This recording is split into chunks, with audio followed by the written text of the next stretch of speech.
My girlfriend bragged. Other guys would kill to have me. You should be grateful. I smiled. Then let them try. That weekend, I introduced my stunning new date to our entire circle of friends. Her forced smile couldn't hide the anger in her eyes as I, 32 male, had been with Maya, 29, for 3 years. For the last 2, I'd been her designated apologist. She was beautiful, sharp, and funny, but her confidence had metastasized into a suffocating arrogance. My role in the relationship was simply to be grateful. The end came on a random Thursday. It wasn't a fight. It was a statement. She was admiring her reflection in the mirror as we were about to leave for dinner. You know, she said, her tone casual, you're so complacent, Mark. You're lucky to have me. Do you even realize that? Other guys would kill to have me. You should be grateful.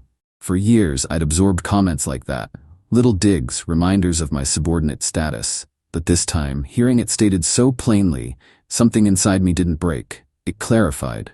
The constant, low-level anxiety I'd lived with was just gone. I met her gaze in the mirror and smiled. Not a happy smile. It was the smile of a man who'd just been given an exit key. Then let them try, I said softly. Her own smile faltered. What's that supposed to mean? It means you're right, I said, standing up. We're done, Maya. The confusion on her face curdled into rage. You're breaking up with me? Over that? Because you're insecure? No, I said, walking to the closet for a duffel bag.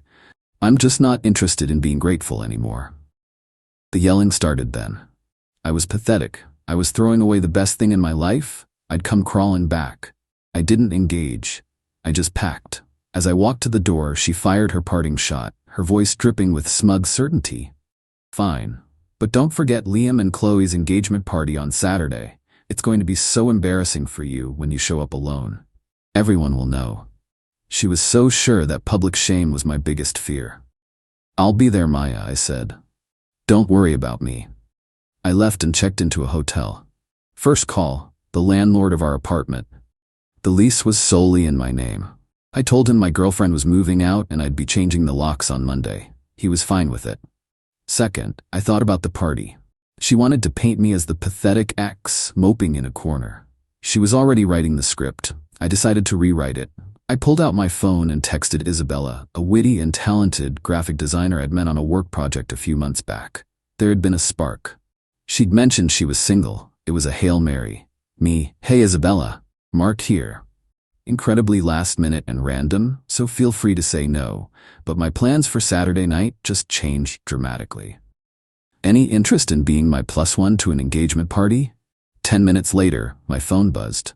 Isabella, Mark, my Saturday just went from rewatching a show to intriguing.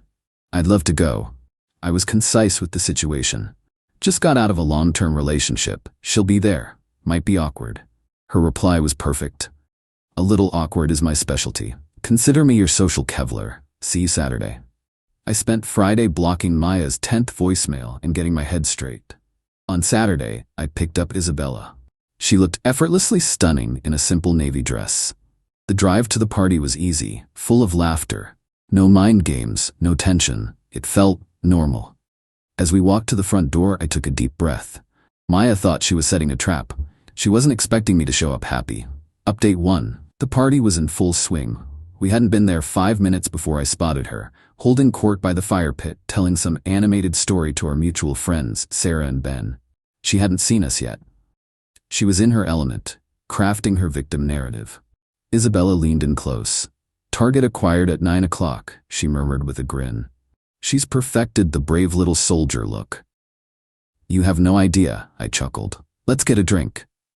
We deliberately took the long way around the yard, talking to the hosts Liam and Qley and a few other couples.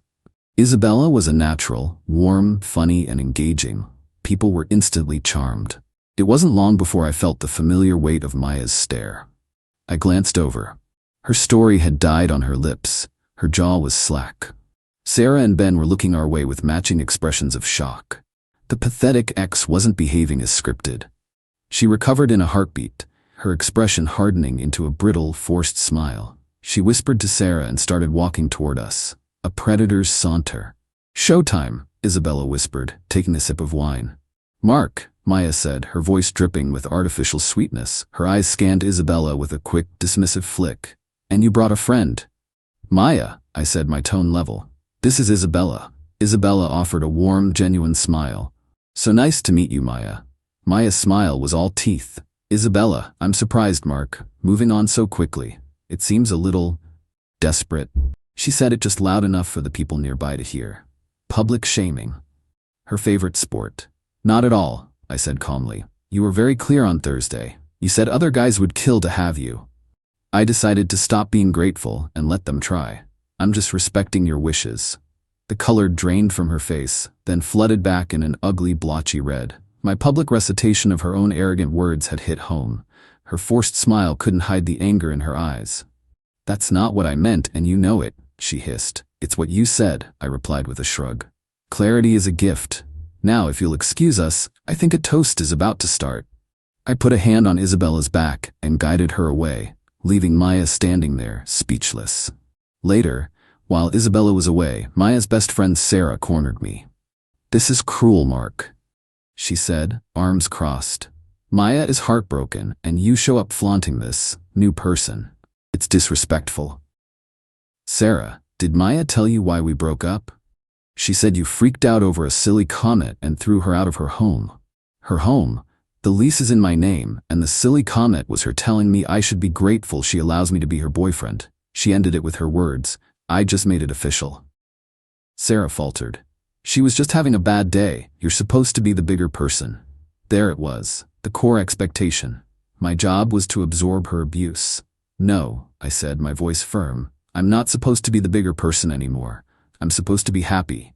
I'm sorry Maya is upset, but her feelings are a consequence of her own actions. They're not my responsibility anymore. Sarah stared at me, flustered. She had no counter-argument. She shot a venomous look in Isabella's direction and marched back to Maya's side. We left a couple of hours later. As we passed Maya's shrinking circle of sympathizers, her voice cut through the party chatter, sharp and loud. It's just pathetic, honestly. Rebound relationships never last. He'll come crawling back when he realizes what he's lost. He always does. I didn't look at her. I didn't even break stride. Her narrative was no longer my concern. Update 2. The week after the party was a storm of entitlement. Since I'd blocked Maya, the messages came from her flying monkeys. First Sarah, then her mother, Cassandra, who called to inform me of my responsibility to fund her daughter's lifestyle. You can't just throw her out because your feelings are hurt, Cassandra said, her voice like ice. It makes you look weak. Okay, Cassandra, I said, and hung up. I blocked her number too. Then came the social media campaign. Vague, dramatic posts about inexplicable cruelty and healing from betrayal, accompanied by artistic, teary-eyed selfies.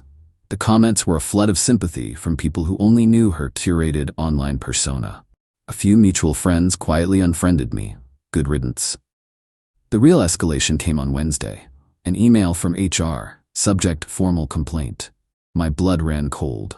An anonymous complaint alleged I was using company resources for a side business, my woodworking hobby, and that my increasingly erratic and aggressive behavior was creating a hostile work environment. It was pure Maya. She was trying to torch my career. I immediately met with my boss, Richard, and HR head, Linda. I didn't get defensive. I laid out the facts. My ex-girlfriend and I just broke up, I explained. It was not amicable. This complaint is her retaliation. I then showed them a dated note I'd made 6 months prior, after a fight, where she'd explicitly threatened to do this exact thing. Call my boss and claim I was unstable. She threatened this months ago. This is a malicious act. Linda and Richard were grim. They had to investigate, but my transparency and the evidence of a prior threat gave them crucial context. While they reviewed logs, I planned my next move. Her attack on my livelihood crossed a line. The calm, logical approach was over. It was time for a practical, consequential one. Thursday evening, I got a text from an unknown number.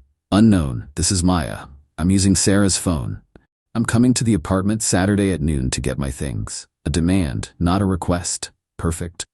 Me Saturday at noon is fine, I replied. Then I made 2 calls.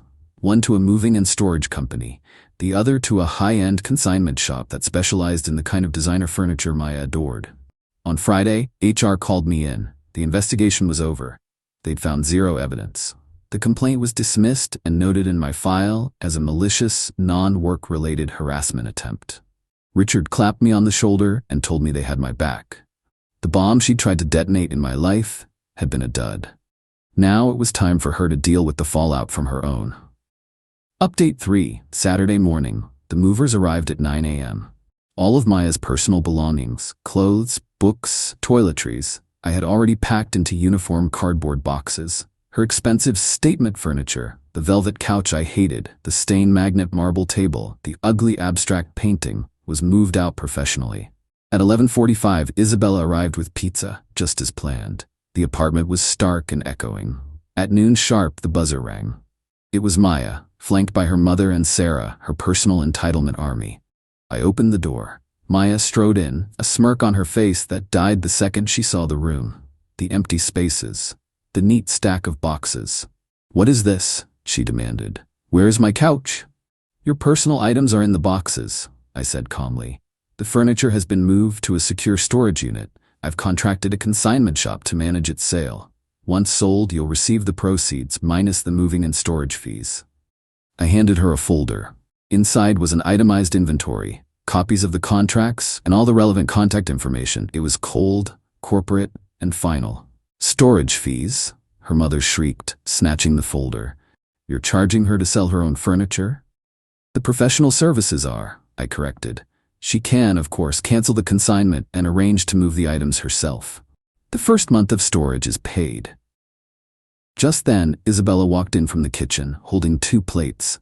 "Pepperoni or veggie?" she asked me, breezing past them as if they were furniture. The sight of Isabella, so calm and at home in the apartment, sent Maya over the edge. "You!" she shrieked, pointing a finger at Isabella. "You snake! You turned him against me." Isabella just raised an eyebrow. "I'm sorry, have we met?" Maya snapped. She lunged at the stack of boxes, grabbing one and hurling it to the floor. "I am not being erased," she screamed, kicking another. I stepped forward, my voice dropping. "That's enough. Get out." "Look what you've done to her," Cassandra cried. "She's having a breakdown."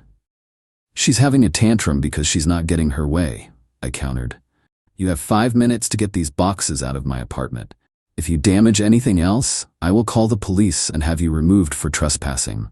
The threat of actual legal consequences cut through her rage. She froze. Her backup looked panicked. I held up my phone. 5 minutes, starting now.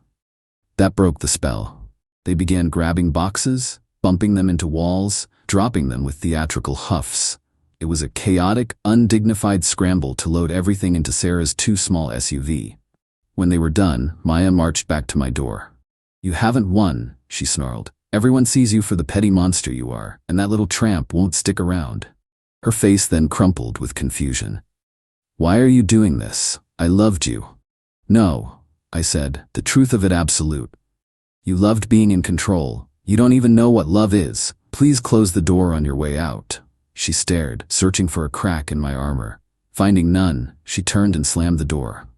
I let out a long breath. It was over. I hadn't been cruel. I had been consequential. Final update. It's been 6 months. The fallout was quiet but total. Sarah tried to rally the friends to Maya's side, but the campaign fizzled. People were tired of the drama. Her husband, Ben, told me their marriage was strained under the pressure of Sarah's full-time job as Maya's defender. The furniture sold piece by piece.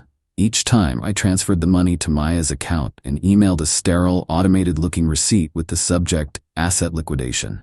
No message, no emotion, just a transaction. She never replied. The real consequence came from her job. My boss, Richard, later mentioned that our company's legal team had contacted her firm, one of our marketing vendors, about unfounded, harassing actions by an employee.